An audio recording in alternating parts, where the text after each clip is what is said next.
We were experiencing perhaps a new moment in Nashville where the ethnic diversity was increasing faster than our awareness. We felt we needed to bring health care to South Nashville, but we didn't know how. 1 out of every 7 residents of Nashville was born outside the United States of America. We didn't have money for buildings, we couldn't develop property, we couldn't afford what was happening, but we had the health care and we had the language and we had the motivation, because our mission is to serve underserved and uninsured and those who are disenfranchised and left out.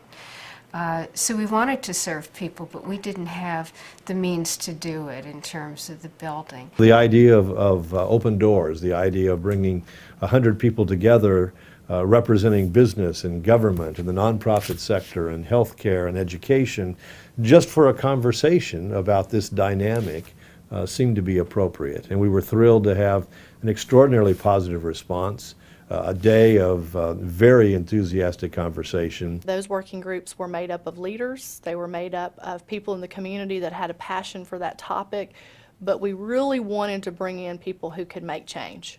So when we met Tom, it was like a breath of fresh air. One of the opportunities as a hospital, knowing that you are an access point, knowing that people are going to be drawn to you, are going to come to you, is there an opportunity to work or partner with other organizations to provide access? And you have people who really have a passion, and when you bring different people from different organizations that have the same passion, we were hopeful that good things would happen, and certainly it did in this case. He was really motivated to do something for the community and to do something more than hand out a piece of paper after the emergency room visit and tell people, here's now a clinic you can go to for follow-up care. It was almost a back of the napkin type of idea that was generated. If I was able to grant access on campus to this organization and do it at a low cost avenue, would that be attractive to them? And the answer was yes. Developing a clinic with a hospital on a hospital campus was a completely new model for us. How exciting.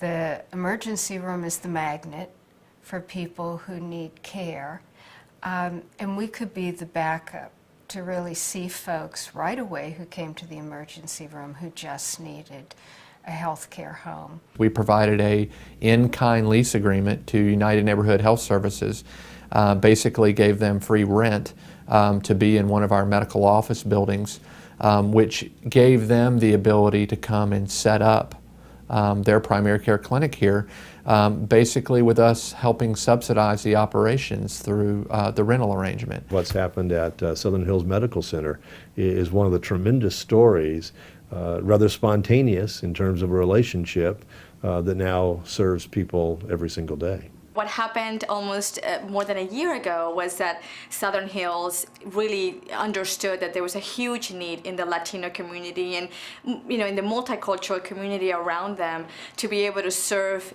you know, that population in their culture and in their language. And also with the barrier that not having insurance or not having access to insurance was a huge need. So it really is a partnership of the patient, the hospital, and the primary care center. And every community should have those kinds of partnerships. So I think what Southern Hills did was absolutely understand the need, combine that with a passion to serve people, and also, you know, having the infrastructure to do it. So just by the mere fact that we're standing right here inside the Wallace Clinic, it is a huge success. Extremely proud to be part of an organization that that believes this in their mission and is courageous enough to step out and try to do something a little different to further the efforts of our own community. We say to our students that Nashville is their campus and the world is their classroom. We say we're building in Nashville in order to make a difference, to impact the world. That doesn't apply just to 17-year-olds. In this case, it applied to the CEO of a hospital who, with his idea, has gone back, and an entire population in one area of our city will be the beneficiary of it.